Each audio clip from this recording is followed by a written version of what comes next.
ఈ వారం రోజుల్లో జరిగిన అంతర్జాతీయ వార్తా విశేషాలను మీకు అందించే వసుదైక కుటుంబం కార్యక్రమానికి స్వాగతం.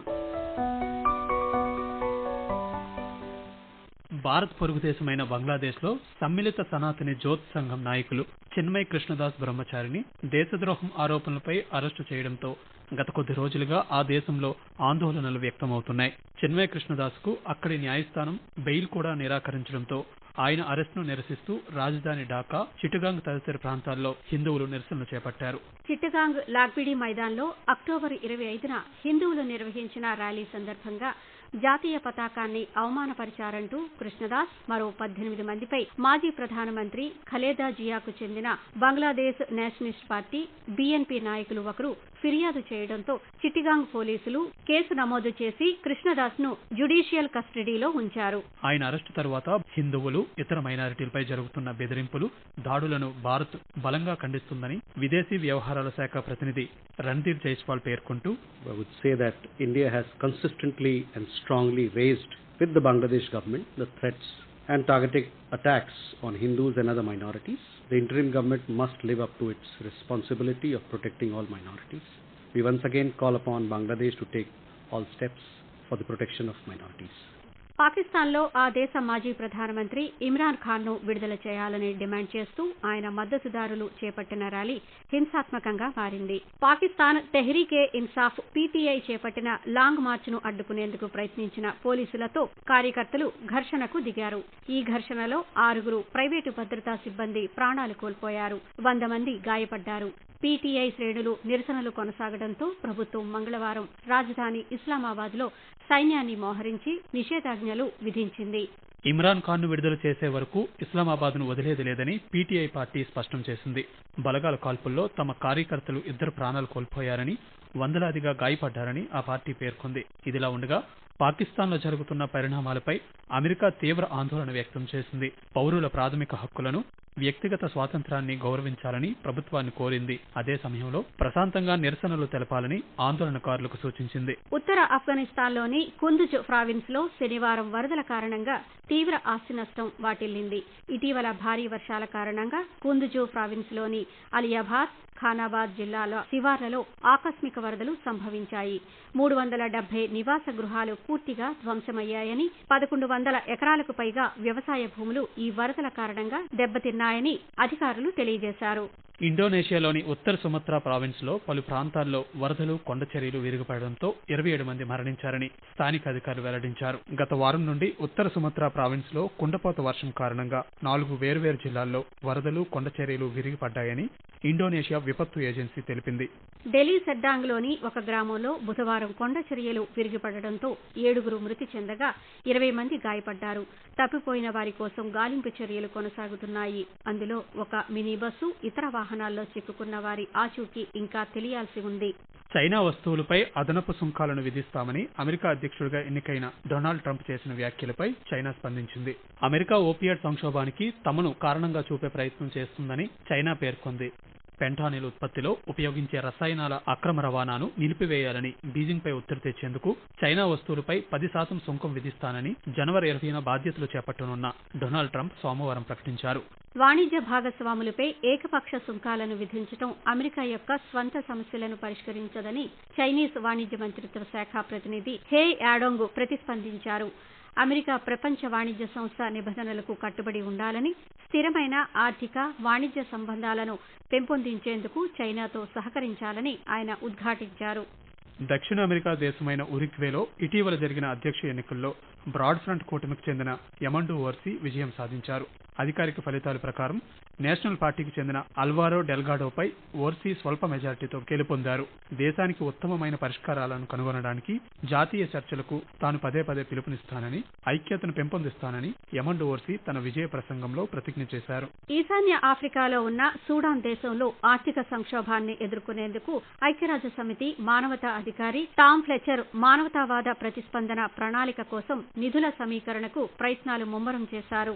సూడాన్ మానవతా సహాయ కమిషన్ అధికారి మోనా నౌరెల్ డైమాతో జరిగిన సమావేశంలో సూడాన్లో అధ్వానంగా మారుతున్న మానవతావాద సంక్షోభాన్ని పరిష్కరించడానికి తీసుకోవలసిన చర్యలపై టామ్ ఫ్లెచర్ వివరించారు. మరోవైపు 2024కు అవసరమైన $270 కోట్ల $150 కోట్ల మాత్రమే సురక్షితంగా ఉన్నాయని నౌరిల్ డైమ్ తక్షణ నిధుల కొరతను ఈ సందర్భంగా ప్రస్తావించారు.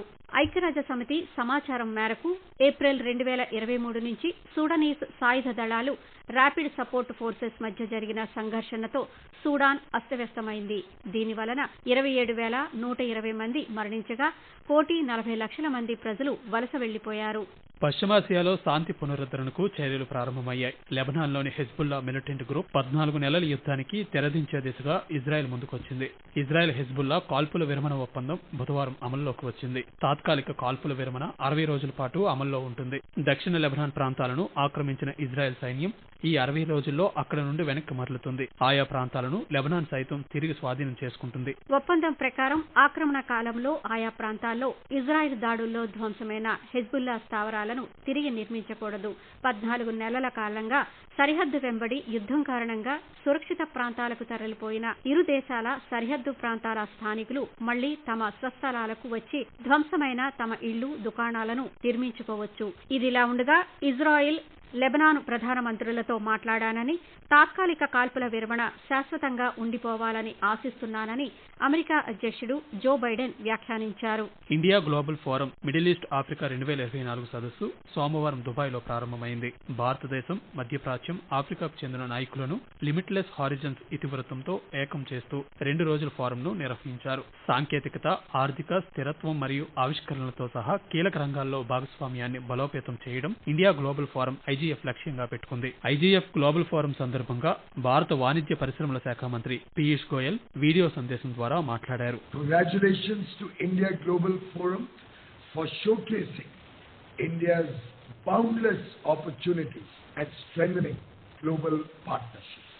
As Honorable Prime Minister Narendra Modi rightly said, and I quote, "The friendship between Bharat and UAE is regarded worldwide as a model of mutual trust and collaboration. The dynamic leadership of both nations has elevated our relations to newer heights." IGF వ్యవస్థాపక chairman Manoj Ladwa forum విస్తృత లక్ష్యాన్ని వివరించారు. Bharat UAE సంబంధాలు కేవలం వాణిజ్య ఒప్పందాల గురించి మాత్రమే కాకుండా విలువలు, భాగస్వామ్య ఆకాంక్షల అమరికను ప్రతిబింబిస్తాయని పేర్కొన్నారు. దేశ విదేశాల్లో ఉన్న ప్రవాసుల మధ్య సంబంధాన్ని బలోపేతం చేసే లక్ష్యంతో భారత్ కో జానియే క్విజ్ లో పాల్గొనవలసిందిగా విదేశాల్లో నివసిస్తున్న భారతీయ సమాజ సభ్యులను ప్రధానమంత్రి నరేంద్ర మోదీ కోరారు. ఈ క్విజ్ భారతదేశం, ప్రపంచవ్యాప్తంగా ఉన్న ప్రవాసుల మధ్య సంబంధాన్ని మరింతగా పెంచుతుందని, మన సుసంపన్నమైన వారసత్వం, శక్తివంతమైన సంస్కృతిని తిరిగి కనుగొనడానికి ఇది ఒక అద్భుతమైన మార్గమని నరేంద్ర మోదీ పేర్కొన్నారు. విజేతలు ఇన్క్రెడిబుల్ ఇండియా ప్రదేశాలను సందర్శించే అవకాశాన్ని పొందుతారని ప్రధానమంత్రి వెల్లడించారు. ప్రధానమంత్రి నరేంద్ర మోదీ ఇటీవల దక్షిణ అమెరికా దేశానికి వెళ్లిన సందర్భంగా గయానాలోని భారతీయ ప్రవాస సభ్యులను క్విజ్ లో పాల్గొనవలసిందిగా కోరారు. 5వ భారత్ కో జానియే క్విజ్ ను నవంబర్ 11న విదేశీ వ్యవహారాల మంత్రి ఎస్ జయశంకర్ ప్రారంభించారు. నవంబర్ 11 నుంచి డిసెంబర్ 11 వరకు ఆన్లైన్లో నిర్వహించబడుతున్న 5వ ఎడిషన్ 2 విభాగాల్లో ప్రవాస భారతీయులు 14 నుంచి 50 సంవత్సరాల మధ్య వయస్సు గలవారు ఈ పోటీల్లో పాల్గొనవచ్చు. ఇటలీలోని రోమ్ నగరంలో సోమవారం జరిగిన మెడిటేరియన్ డైలాగ్స్ కాన్ఫరెన్స్ లో భారత విదేశీ వ్యవహారాల శాఖ మంత్రి ఎస్ జయశంకర్ ప్రారంభోపన్యాసం చేశారు. మధ్యధరా ప్రాంతంతో భారతదేశ సంబంధాన్ని బలోపేతం చేయడంలో India Middle East Europe economic corridor IMEC కీలకం కానుందని ఎస్ జయశంకర్ పేర్కొన్నారు. కొనసాగుతున్న మధ్యప్రాచ్య వివాదం, దాని ప్రాంతీయ ప్రభావాల నేపథ్యంలో భారత్ మధ్యధరా ప్రాంతం మధ్య అనుసంధానం అత్యవసరమని ఆయన వ్యాఖ్యానించారు. భారత్ అధ్యక్షతన జరిగిన G20 ప్రెసిడెన్సీ సమయంలో ఐఎంఈసీ ప్రారంభించబడిందని, UAE, Saudi Arabia, Jordan, Israel, European Union వంటి దేశాలతో కూడిన నెట్వర్క్ ద్వారా భారతదేశం, మధ్యప్రాచ్యం, ఐరోపా మధ్య అనుసంధానం, ఏకీకరణను మెరుగుపరచడం లక్ష్యంగా పెట్టుకుందని స్పష్టం చేశారు. పశ్చిమాసియాలో ప్రాంతీయ ఉద్రిక్తతలు ఉన్నప్పటికీ వాణిజ్యపరంగా ముందుకు సాగడానికి సిద్ధంగా ఉన్నామని తెలిపారు. వివాదాలను యుద్ధం ద్వారా పరిష్కరించలేమని భారత్ బలంగా నమ్ముతోందని జయశంకర్ మాట్లాడుతూ, The situation in the Middle East is obviously deeply concerning, both for what has happened and what may still come. India unequivocally condemns terrorism and hostage-taking. It also regards large-scale civilian casualties in military operations to be unacceptable. International humanitarian law cannot be disregarded. In immediate terms, we should all support a ceasefire. India has also extended relief directly and through UNRWA. India favors a two-state solution. రష్యాలోని ఎకాటెరిన్బర్గ్ నగరంలో జరిగిన bricks చివరి షెర్పా సమావేశం గురువారం ముగిసింది. Russia నుండి బ్రెజిల్కు bricks అధ్యక్ష పదవిని సాంప్రదాయబద్ధంగా అప్పగించడంతో ఈ సమావేశం ముగిసింది. రష్యా ఉప విదేశాంగ మంత్రి సెర్గీ ర్యాబ్కోవ్ గత సంవత్సరంలో రష్యా అధ్యక్ష పదవిలో సాధించిన విజయాలను ఈ సందర్భంగా ప్రస్తావించారు. రాజకీయాలు, భద్రత, ఆర్థిక శాస్త్రం, మానవతా ప్రయత్నాలతో సహా వివిధ రంగాల్లో బ్రిక్స్ దేశాలు సాధించిన పురోగతిని ఆయన వెల్లడించారు. అమెరికా అధ్యక్షుడిగా ఎన్నికైన డొనాల్డ్ ట్రంప్ ఉక్రెయిన్ శాంతి ప్రణాళిక గురించి మాట్లాడుతున్నారని క్రెమ్లిన్ సోమవారం పేర్కొంది.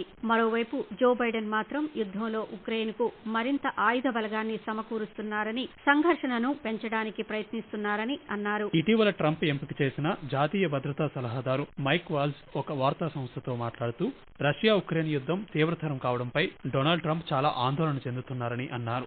యుద్ధాన్ని బాధ్యతాయుతమైన ముగింపుకు తీసుకురావాలని ట్రంప్ ఆకాంక్షిస్తున్నారని తెలిపారు. ఘర్షణలో ఉత్తర కొరియా, ఇరాన్ ప్రమేయం కూడా ఉందని, ఉక్రెయిన్పై రష్యా హైపర్సోనిక్ బాలిస్టిక్ క్షిపణిని ఉపయోగించిందని, కీవ్ తమ క్షిపణులను రష్యాలోకి లోతుగా పేల్చడానికి కొన్ని పాశ్చాత్య దేశాలు తీసుకున్న నిర్ణయమే కారణమని మైక్ వాల్ట్స్ పేర్కొన్నారు. భారత అంతర్జాతీయ చలనచిత్రోత్సవం 55వ international film festival of India వేడుకలు గోవాలోని డాక్టర్ శ్యామ్ ప్రసాద్ ముఖర్జీ ఇండోర్ స్టేడియంలో గురువారం సాయంత్రం ఘనంగా ముగిశాయి. ఈ ముగింపు వేడుకల్లో భాగంగా international film festival of India అత్యంత ప్రతిష్టాత్మక పురస్కారం గోల్డెన్ పీకాక్ అవార్డు కోసం 15 చిత్రాలు పోటీ పడగా, సౌలే బ్లూవైట్ దర్శకత్వం వహించిన లిథువేనియా చిత్రం టాక్సిక్ అవార్డును గెలుచుకుంది. ఈ చిత్రంలో నటించిన వెస్ట్ మతులైట్, లెవా రెపుకైటేలకు సైతం ఉత్తమ నటీమణులుగా అవార్డులు దక్కాయి. ఈ ఉత్సవాల్లో భాగంగా ఆస్ట్రేలియా దిగ్గజ దర్శకులు ఫిలిప్ నోయిస్ ను ప్రతిష్టాత్మకమైన సత్యజిత్ రే జీవిత సాఫల్య పురస్కారంతో సత్కరించారు. అంతకుముందు భవిష్యత్ హాలీవుడ్ లో మనుగడ అనే అంశంపై జరిగిన మాస్టర్ క్లాస్ సెషన్ లో చిత్ర నిర్మాణంలో వ్యయాన్ని తగ్గించడం అనే అంశంపై మాట్లాడారు. ఏ సినిమాకైనా ప్రీ సేల్స్ చాలా ముఖ్యమని, అవి కుదరకపోతే నిర్మాణ వ్యయాలను తగ్గించుకోవాలని అన్నారు. భవిష్యత్తులో స్మార్ట్ ఫోన్లనే స్టూడియోలుగా ఉపయోగించవచ్చని, చిత్ర నిర్మాతలు సాంకేతిక పరిజ్ఞానాన్ని వినూత్నంగా ఉపయోగించడం ద్వారా సినిమాను పునర్నిర్వచిస్తారని ఆశాభావం వ్యక్తం చేశారు.